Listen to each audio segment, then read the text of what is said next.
All right. Good morning. Happy Friday, everybody. I don't know what the hell's up with the lighting today. Wow. You guys know the routine. I'm gonna take a minute to get some of you on here first before we dive into everything.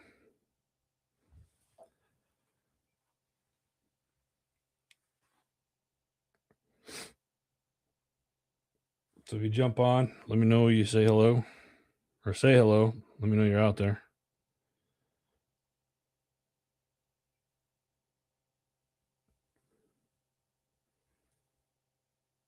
T-Dog, what's up, baby? I don't know if I like that last meme you sent me, by the way.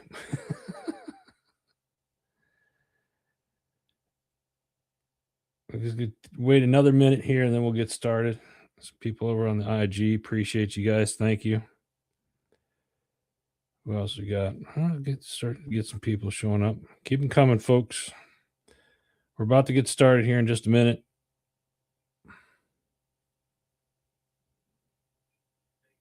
Just sharing this out. Stand by.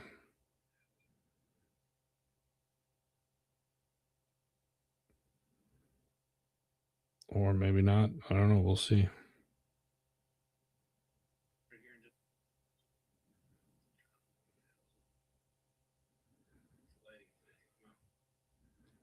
All right, good enough. How's everybody doing? You have others if you prefer. I don't doubt that you do. Yeah. Friday. Again, I do not know what's up with my lighting today. That is awkward. Anyway, it's 2 minutes after. Let's go ahead and get started. I know we'll have some stragglers come in. And I think I'm gonna start this week off a little bit differently. So first off, you guys probably noticed I brought the bow tie back, a little Easter tie. It's Easter weekend, and today is Good Friday. And like a lot of us think, well, Friday is always good. Today's different. And if you don't mind, I would like, for all of those believers that celebrate Passover, that celebrate Easter weekend and whatnot, I want to start today off. I want to start Good Friday off a bit differently. And I want to start it off with John 19, verse 30. It is finished. It is finished. Lord Jesus, thank you that you completed the work of salvation on the cross. Thank you that nothing needs to be added to what you have done. Help me to live in the fullness of that victory. I received your finished work today. In Jesus' name, amen. It's important to me. I wanted to share that with you guys today. And I know there's a lot of other people out there. So let's not forget what this weekend is all about. People are going to be online and say, it's not about Easter bunnies and this, that, and candy. It's all right. Do that stuff for the kids, but at the same time, let's educate and remind everybody what today is. It's Good Friday, and in 3 days, Christ will rise. And, today Jesus died on the cross for our sins. So I wanted to make sure that we respectfully highlighted that today. Malachias, what's up, bro? Appreciate you jumping on. Thank you. Make sure you guys share this out. And it's very, very seldom do I start a show off with a prayer. And again, for those of you that are just tuning in or that watch this later, that was John 19, verse 30. So let's dive into this week. It has been it's been a busy week this week, right? Crazy week. And what's today? Today the 3rd. Today is the 3rd. A couple days ago was April Fool's Day. This is the first. I am proud to announce that this is the first year that I didn't get had by anybody. A lot of that was because I didn't answer my damn phone, my phone at all. That's but one thing I think, and this is going to rub some people the wrong way. I'm going to say it anyway because it can be controversial at times. But NASA launched the what is it, Artemis 2? Um, Launched the astronauts on their mission to go to the moon on April Fool's Day. Did that really happen? Yeah, I mean it happened. But like, just think for a second, like that would be the biggest prank, hands down, right? NASA successfully launched um, astronauts, the first astronaut mission to the moon since 1972. And there's a lot of conspiracies that go in behind all of that or whatnot, but let's focus on the positive side of it. If this is the case and it's coming from NASA and it's there's a lot of Trekkies and space geeks out there, and I love all of you. I do. And I do I think this is cool? Absolutely. Do I think NASA is going to be the first to land on it? I think Elon might be, but NASA's got to come in and do this. Nonetheless, I think this mission is important. Um, Godspeed to the astronauts that are now on their way to the moon. Something different though, right? Kind of crazy. Like NASA, like, hey, let's launch on April Fool's Day. I get it. But some of the articles that you read, the people at NASA are like, we're not focused on this isn't a joke. We're really launching. And I've seen some of the things on social media, people stopping, watching. Glenn Beck did something. It was he got a little emotional on it. That was pretty cool. But it's we're getting back into space. It's like the space race all over again, right? So let's see what happens. Nonetheless, I hope that they have a safe return. That's first and foremost. So, all joking aside, to all the astronauts that are now on their way to the moon, Godspeed. Hope everything goes successful. That'd be a big win for us. What else happened this week? Man, there's just so much. Pam Bondi is out as Attorney General. A lot of people, were you surprised by this? I don't know if I was. The president announced Bondi's exit in a post on yesterday on Truth Social, saying that she would be transitioning to a much needed and more important role, a new job in the private sector, which is to be announced at a later date in the future. Spidey senses are going up, right? In the meantime, Deputy Attorney General Todd Blanche who is also one of President Trump's personal lawyers, is now acting Attorney General in the meantime.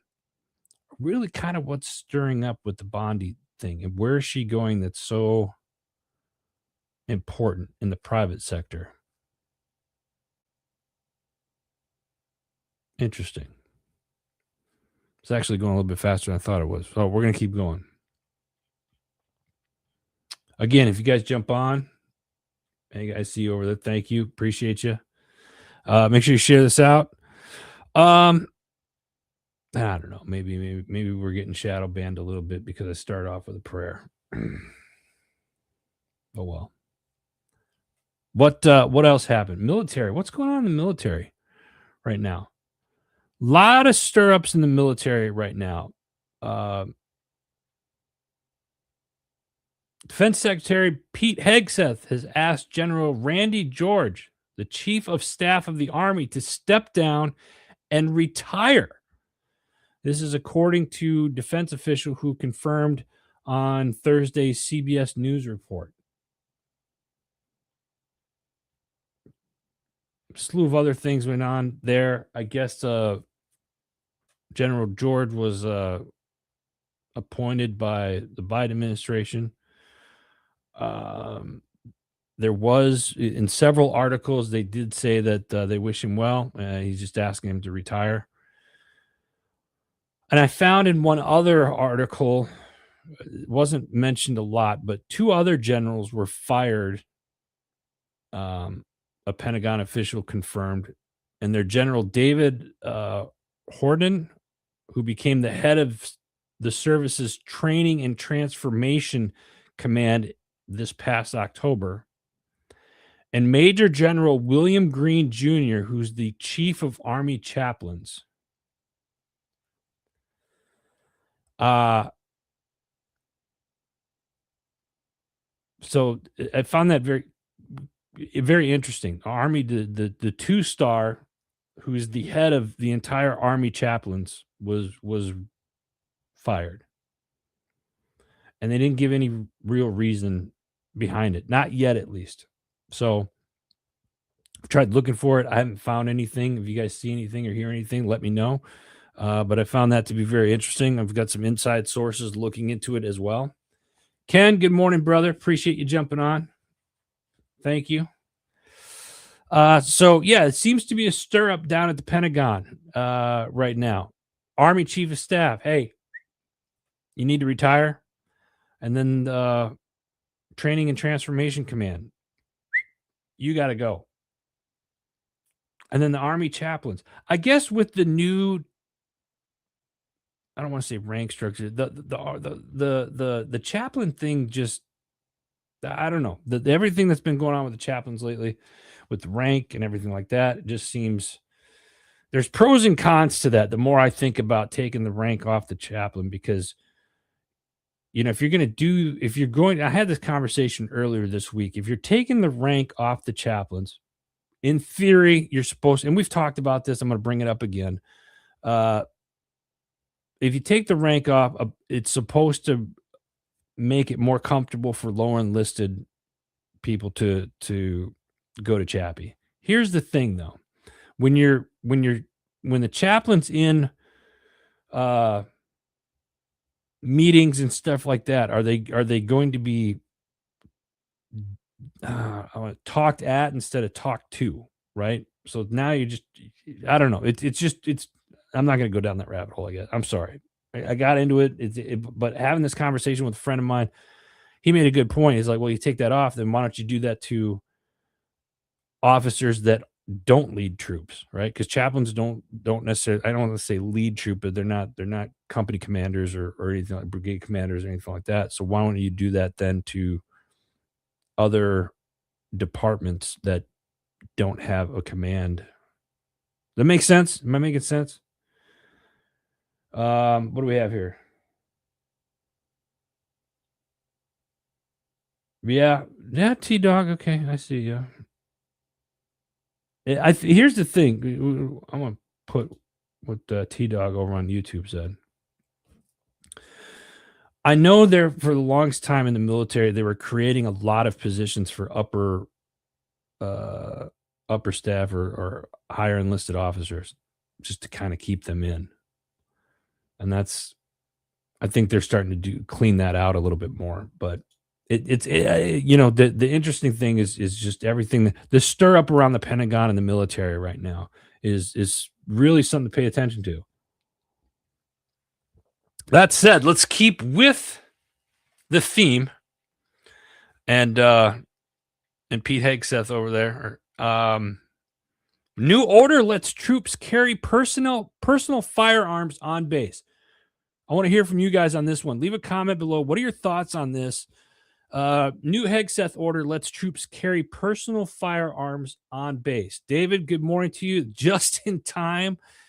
I'd love to hear your thoughts on this one, brother. Off-duty service members may soon be able to carry privately owned firearms on U.S. military bases under a new order issued yesterday by Defense Secretary Pete Hegseth. Another article says the directive tells installation commanders to presume approval when troops request permission to carry a privately owned firearm or personal protection on base, revising policies that largely limited personal weapons to law enforcement or training. The move follows a string of shootings on military installation and raises questions about enforcement, safety, and how armed personnel will operate alongside existing security forces. What are your guys' thoughts on this? Carrying your own personal firearm on base. Heather, good morning. Appreciate you.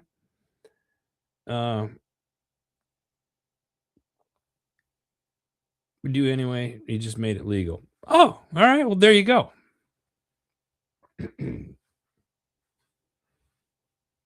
Apparently, this was a big thing. Like you weren't allowed to carry personal firearms, or it was assumed that people weren't supposed to be carrying firearms, and of course, I did, always did anyway. I know. I think a lot of us were just like, yeah, I'm not gonna follow that rule because I think the rule was you were supposed to check it into the armory or what have you. Yeah. That's not gonna happen. Stick it under the seat or in the glove box, whatever, right? I think this is a good move. One of the articles that I did read was, they gave the shooting that happened at, I think it was Fort Gordon. Don't quote me on that, but I believe it was Fort Gordon last year. Who the service member used a personal firearm, and then it made mention of the Fort Hood shooting from several years ago, where 13 people were killed in that shooting. So, it's one of those things where, you know, Second Amendment, right? I'm gonna carry, right? Ducey made it legal. Hobbs removed it. Shocker. It's more common than you think. More common to carry your personal firearm, like in your personal vehicle and stuff like that, while on base, or it's more common for people not to. I think I know the answer to this one, coming from you, David. But I'm gonna ask. I think it's a good idea. I think that it's long overdue, or something that at least now, if something was to happen, that the service member is protected. So, good on that. Let me see. Was there another one that had to do with? No, that's it for the Pentagon stuff. I want to talk about something else that's going on. The Marshall Islands declared a state of economic emergency aimed at global crisis. Marshall Islands has declared a 90-day state of economic emergency in response to ongoing conflict in the Middle East, which has driven a global fuel costs affecting local consumer prices. Some of you are thinking, who cares? What is it? I'll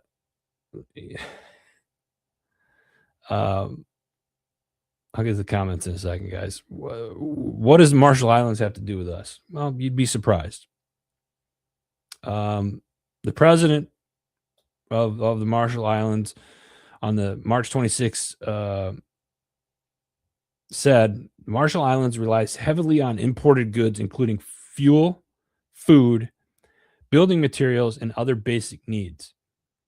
The directive also ordered government agencies to implement strict energy conservation measures, cut fuel expenditures, and limit the use of government vehicles. The Marshall Islands, for those of you who don't know, it's got approximately 42,000, just over 42,000 people.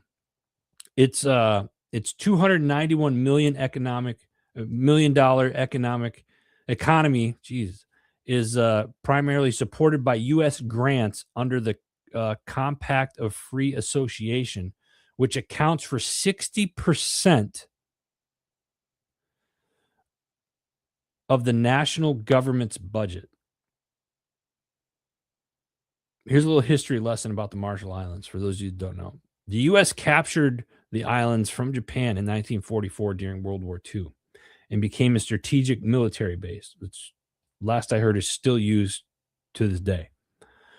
From 1946 to 1958, the U.S. conducted 67 nuclear tests at Bikini and Edenwalk atolls, leading to long-term health and environmental issues for local population. After the war, the islands were administered as a trust territory of the Pacific Islands by the U.S.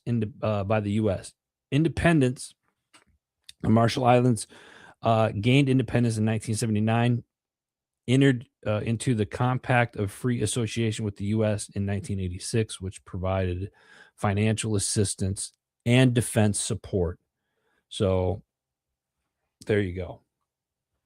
I've had some friends in the past, people that I've known that were teachers that lived in the Marshall Islands for several years. Very beautiful area, strategic, I think, to this day. So very interesting to hear what's going on. Now, why do I bring that up? Some of you are probably thinking he's going to get conspiracy, maybe a little bit. But let's be honest, the fuel cost and everything right now is huge, right? So what does that mean? I mean, fuel cost has gone up what 38% in the last 2 weeks, 3 weeks. So if it's happening there and it's happening in other places around the world, is when it's almost like, am I waiting for the other shoe to drop here in the United States? With that said, it got me thinking about something I said a couple of weeks ago to y'all. Was, even last year, thinking about some of the shows that we did, like, sometimes I said last year it's got to get worse before it's going to get better, right? And kind of in some of the people, somebody approached me after one of the shows and said, well, they're cleaning out the deep state and this, and this. And it's like, I can kind of see that theory, but at the same time, it's not a Republican Party or Democratic Party anymore. We ought to just wipe both parties out, start fresh. And what I would love to see is like people in the trades and people that are not politicians kind of take over and just like us, we the people, not me directly, but we the people. Can you imagine me being in charge of? Good God. Whew. Anyway, I'm going off on a tangent. You guys have a tendency to make me do that sometimes. The 6 a.m. email that laid off 30,000 people. You guys see this? Oracle lays off up to 30,000 staff with an email. Tech giant Oracle has laid off thousands of its workforce in a massive job cut that could reportedly impact 30,000 employees globally, aimed at the company's push to fund more artificial intelligence infrastructure. Shocker. Employees in the U.S., India, Canada, and Mexico, and several other countries began receiving job termination emails from, quote, Oracle leadership, end quote, at about 6 a.m.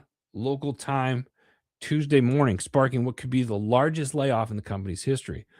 Oracle's termination email to its laid off staff cited broader organizational, and they spelled organizational wrong, change in what is widely seen as a reference to the tech giant's recent push to build more AI data centers. I forget, I didn't write it down. I wish I would have, but Oracle's is a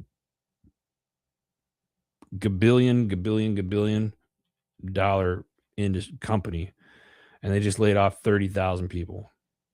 And then the CEO is what, third, fourth richest? No, I shouldn't say that. He's a very wealthy person. I'll just put it that way. And these AI data centers keep popping up. It's crazy to think. And with that in mind, I want to go to my next one here. Arizona hires Sullivan and Cromwell, preparing $4 million legal fight over the Colorado River rights.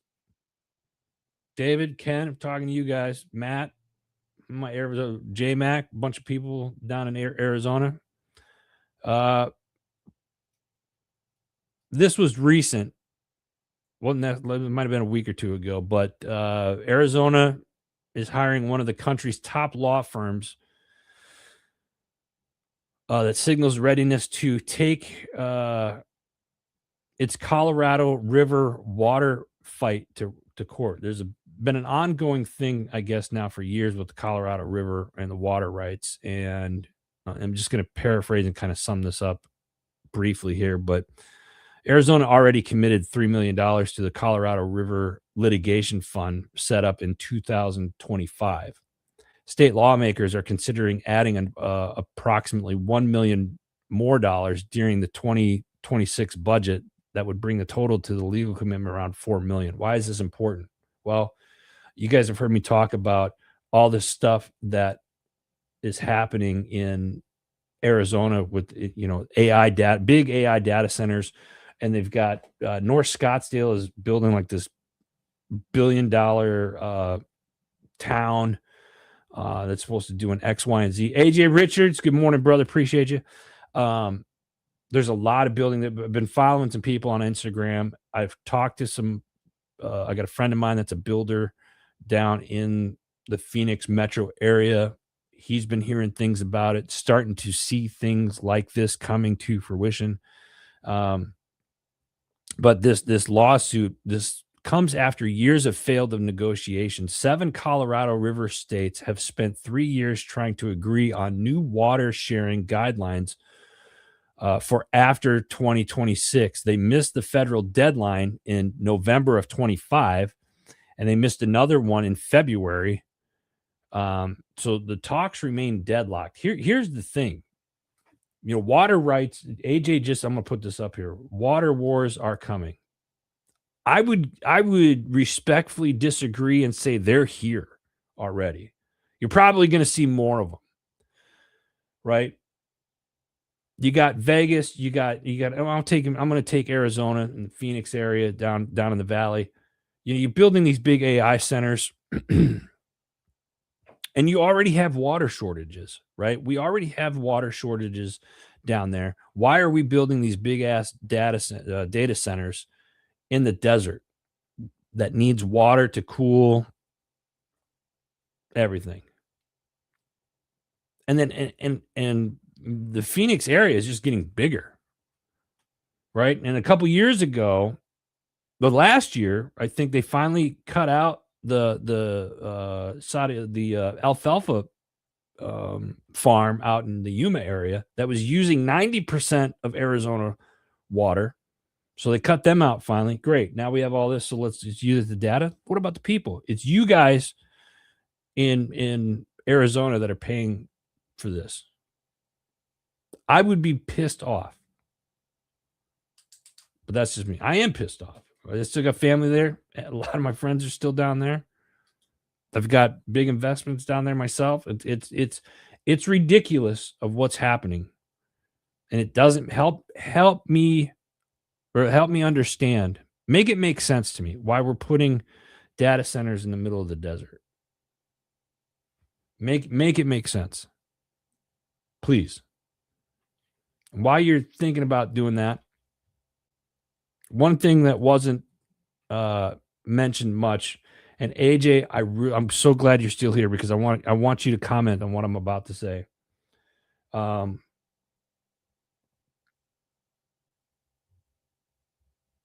AJ, yep, they were growing alfalfa using Arizona water for side, and Arizona residents wasn't seeing any of that money. Ken, what do we have here?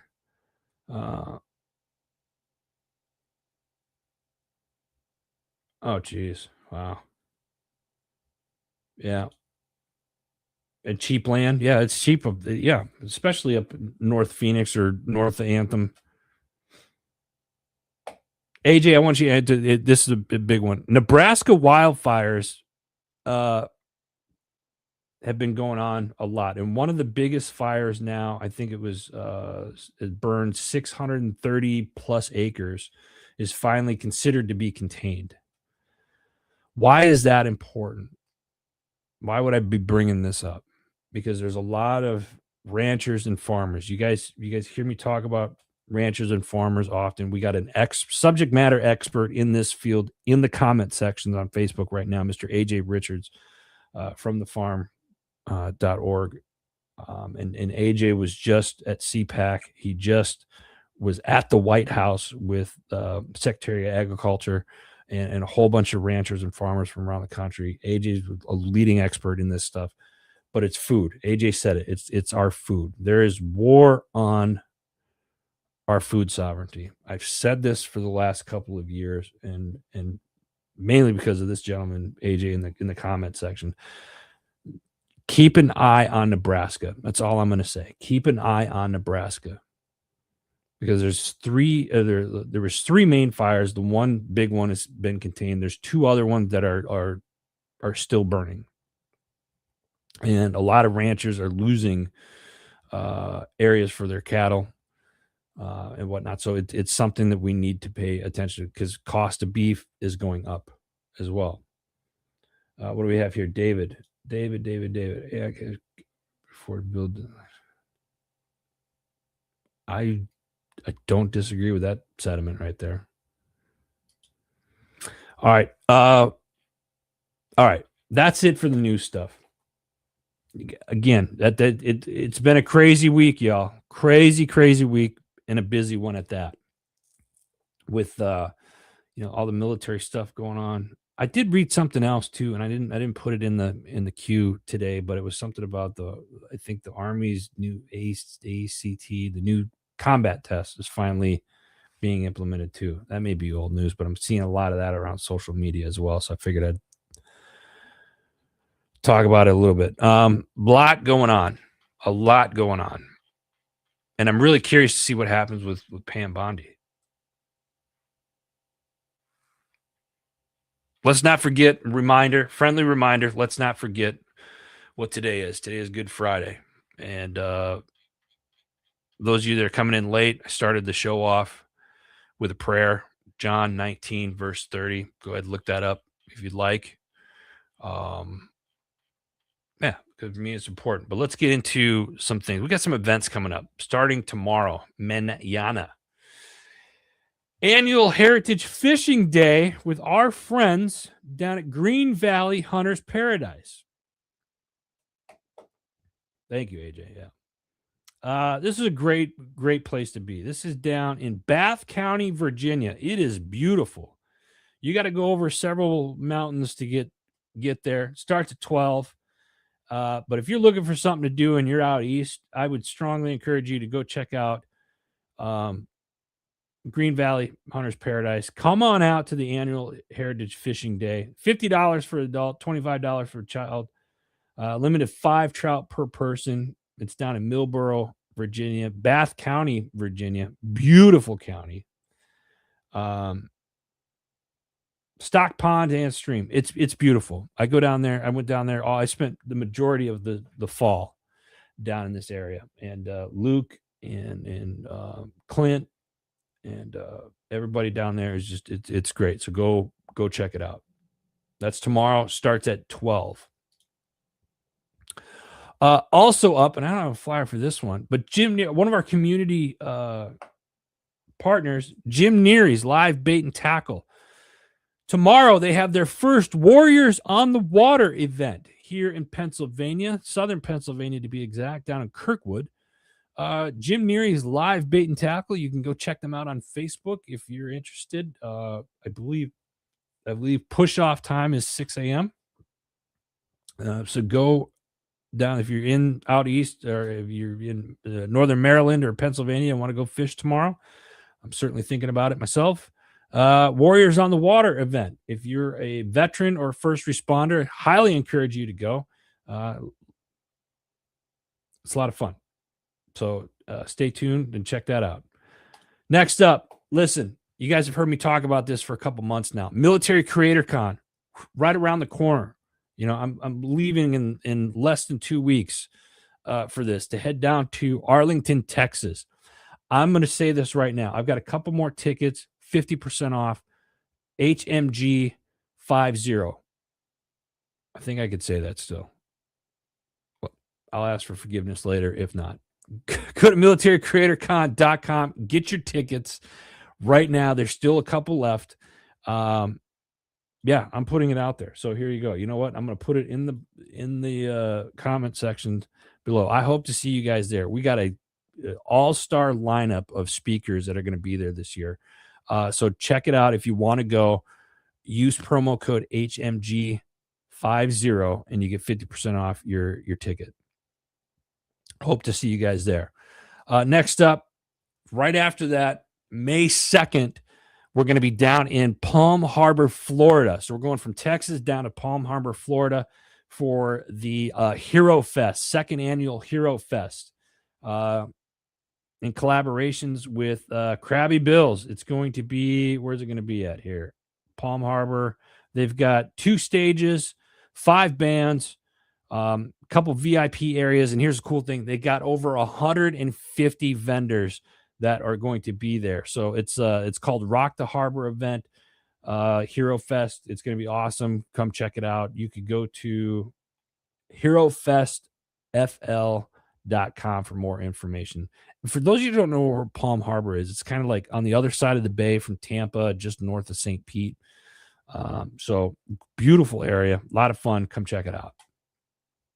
And then we have the National Social Media Awards happening June 7th in LA. Follow NSMA on Instagram. They post a lot of stuff there. So go check it out. Or you could also go to their website, nationalsocialmediaawards.com. What do we have here? David, does creating chaos count? Yes. Why do you think they asked me to do it? Certainly not because I'm talented. Come on down to Texas. I tell you what, this, and Ken, if you're still on, David and Ken, you guys come to Arlington, Texas, and then that's where we launch the Grumpy Old Man's podcast. That, just an idea, throwing it out there. All right, let's get into some of the shows here. And I just realized I forgot one more thing I wanted to show you guys. So I'm going to pull it up because I forgot to put it in the queue here. So bear with me. Hopefully this will open. I want to welcome a new show to Heroes Media Group. Behind the Thin Blue Line. Only we can tell the stories. This is a great podcast. Mark is a 30-plus year law enforcement veteran. We are blessed to have him on the network. Thank you for being a part of this. So if you guys get a chance, go to their YouTube channel. He's got some great interviews already up there. You can follow his stuff. Go to heroesmediagroup.com as well to get more of his information. So we're happy to have Behind the Thin Blue Line a part of the HMG family. Ken, I don't even like leaving my driveway. Yeah, but you do. And it's Texas. Good food. Who else we got? Uncommon Sense. They've got some new episodes out. You can go to their YouTube channel, Uncommon Sense. Check them out. This week on the Decision Hour with yours truly, had a really great conversation with Anna Redmond. And we're talking about preserving stories, right? A lot of us remember this, like challenge coins, right? We get these challenge coins. I got mine down there.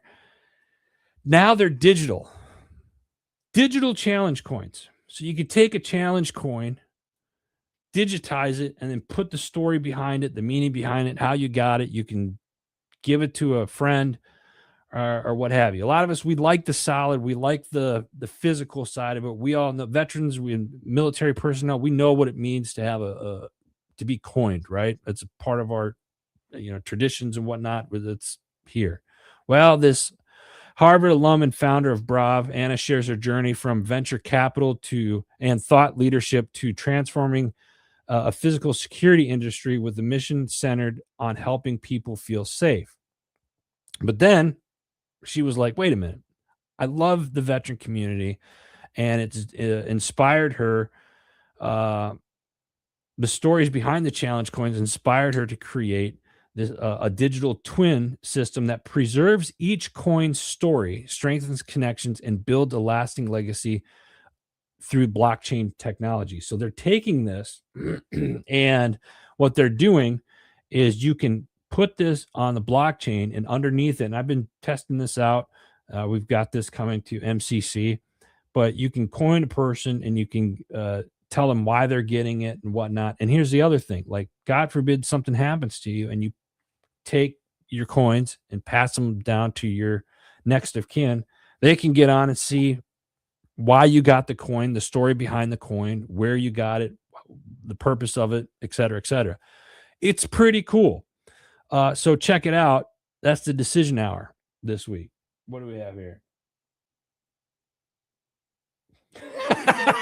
I ain't repeating that, David.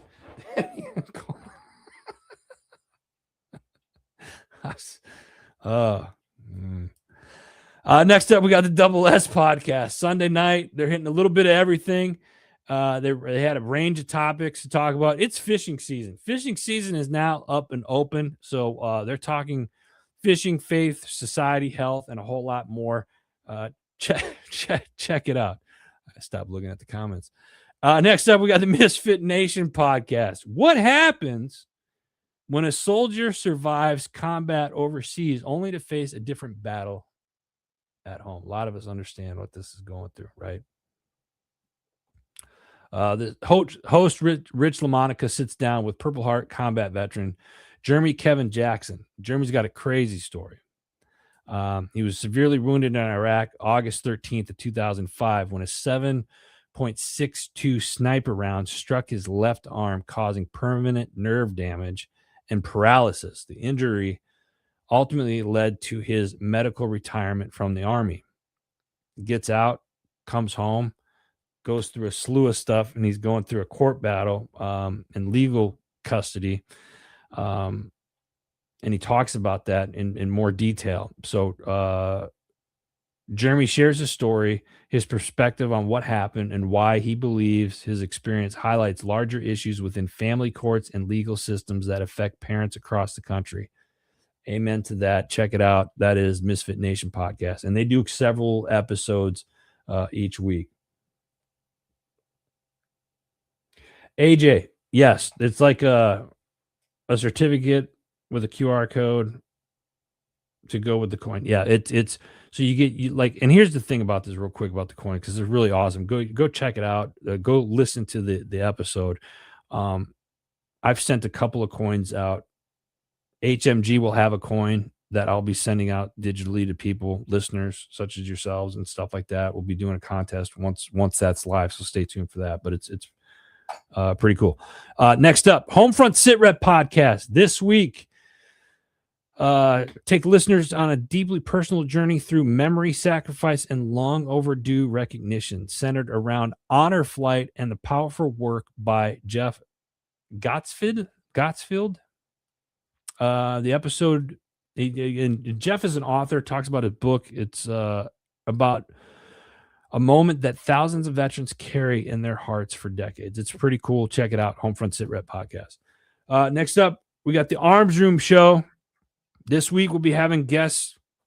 They have a guest on, Adam. No, not me. Wasn't me. Different Adam. Discussing the arresting process and what Leos are going to want you to do when you're being arrested. Easiest thing that I can say is don't get arrested. Tina, what's up, sis? Good morning. Next up, that was the Arms Room show. The OGs of HMG. Check it out. Next up, we got the Strategic Veteran. What does it mean to become a Gold Star family? This week, Adam Peters sits down with Susan Ames, a Gold Star mother whose son gave his life in service to this country. This episode is about sacrifice, legacy, and the enduring bond between a mother and her child. She shares her stories of loss, resilience, responsibility she feels to keep her son's memory alive, and so much more. The Strategic Veteran. Check it out. Next up, we got the disgruntled PM, Seema Fodor, busts common myths about agile practices, discusses the complexities of story points, and more. Yeah, the Disgruntled PM. This is a really good show. Trevor's done a good job. I'm going to give Trevor a shout out real quick on this. He's been podcasting for this month will be a year, and he has done a fantastic job being consistent with his show and whatnot. So keep it Keep it going. Also talks about romantic. Oh, geez. Okay. Next up, Vet SOS. I got to keep this going, guys. Vet SOS podcast. They did 4 episodes this week. This one that I'm talking about, Tina Irwin joins the Vet SOS network on the Vet SOS Presents Operation Startup to discuss her incredible journey from serving as a U.S. Navy commander in the submarine force to becoming an entrepreneur, author, and spiritual advisor, helping people navigate difficult life experiences. In this powerful conversation, she talks about how her military leadership and service shaped her transition into entrepreneurship and what she's doing now to help other people. Vet SOS podcast, like I said, they do 4 to 5 episodes a week. They've done a fantastic job. Sean Welch over there, Army veteran. You can find their videos on their YouTube channel, Vet SOS. Check it out. Next up, Speak Up, Show Up, Lead podcast with our man JJ Hardy. From vision to traction, turning strategy into results. And I just lost my. No, all right, we're gonna go over here. Turning strategy into results. Vision is easy. Executing it is where leaders have a problem, and that's where they get exposed. So what they're going to break down: why strategic plans fail, and the cost of vague goals and unclear direction. That's Speak Up, Show Up, Lead podcast with our man JJ Hardy. Check it out. Stay with me. Just got a few more left. Next up, Label Free podcast. This week, Andrew Aaron, a seasoned sex therapist, marriage counselor, and author, to explore the complexities of love, connection, and intimacy. Andrew discusses his latest books, Love is Simple, But We Are Not, a powerful collection of articles designed to help individuals and couples better understand their emotional landscape, strengthen intimacy, and navigate the ups and downs of modern relationships. Check it out. Label Free podcast. What do we got next? We got your 6 at 6 with the People's Patriot Project. This week, Earl Jackson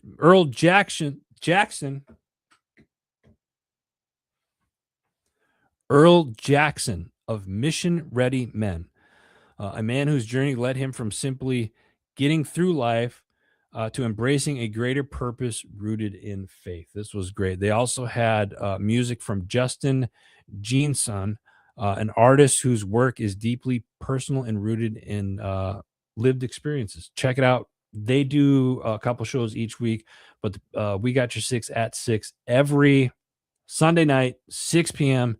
Central Standard Time. So make sure you guys check that out. This thing is just, I can't believe this thing took a crap on me. That's all right, though. I'm gonna get that out of the way. A couple more. What do we got? Chasing happiness. Are you in the middle of a storm right now? Wondering if God even cares? Yeah, a lot of us feel that way, I think, especially lately, it seems like. But Ryan gets into what hit him like a ton of bricks on a prayer walk, and then realized he didn't have enough faith to believe God would even give him peace while in the storm. It's raw, it's real, it's chasing happiness. Check it out. Last, certainly not least, we got Rise Up, Voices from the Front Line. This week, we build on the power of one to explore what happens when other witness courage. From the tank man of Tiananmen Square to modern community heroes, research shows that the first mover lowers the psychological cost of action, breaking the bystander effect. This was a cool episode. A lot of information in this one. Rise Up, Voices from the Front Line. Check it out. Shout out to our community partners, our sister company back here, HMG Beverage. You can go to hmgbeverage.com or hmgcoffee.com. Hopefully we'll have some updated news for you, but we have been working behind the scenes and potentially going to be working with a very, very big partner here very soon. You can order coffee right now. We've got 5 different blends right now on the website. I think 5, whatever. Go check it out, hmgcoffee.com. Place an order. Use promo code HMG10, give you a 10% discount. My tax fella, how many of you have not done your taxes yet? Yeah, you need help, go to mytaxfella.com, talk to Anthony, get it done right by the professionals. All right. I mentioned Green Valley Hunter's Paradise. I'm going to put them back up here because this is tomorrow, their annual Heritage Fishing Day. This is going to be a blast. Bath County, Virginia. If you've never been, I strongly encourage you to go down there if you're in the area. It's absolutely beautiful. It's going to be a good time. Green Valley Hunter's Paradise, one of our community partners. Jim Neary's Live Bait and Tackle, Southern Pennsylvania. They got their Warriors on the Water event tomorrow as well. Check them out. And then last but certainly not least, veteran-owned, family-run, Forget Genetics, one of the best product that you'll find on the market. Get deer in your woods, or get the animals in your woods, period, or in your yard for that matter. Go check them out, forgetgenetics.com. Guys, remember this weekend, what today means, right? It is finished. It is finished. Let's remember what this weekend is all about. Jeremiah, what's up, brother? We're just talking about you a couple minutes ago. It's Easter weekend. And say a prayer for everybody. Those of you that celebrate Passover, those of you that believe, then this weekend you understand the significance of today. I'll say this: we'll be here next week. I hope everybody has a wonderful, peaceful Easter weekend. It is finished, just like today's show. It is finished. Thanks for being here today, guys. God bless you. God bless America. Love you all. We'll see you guys here next week. Take care.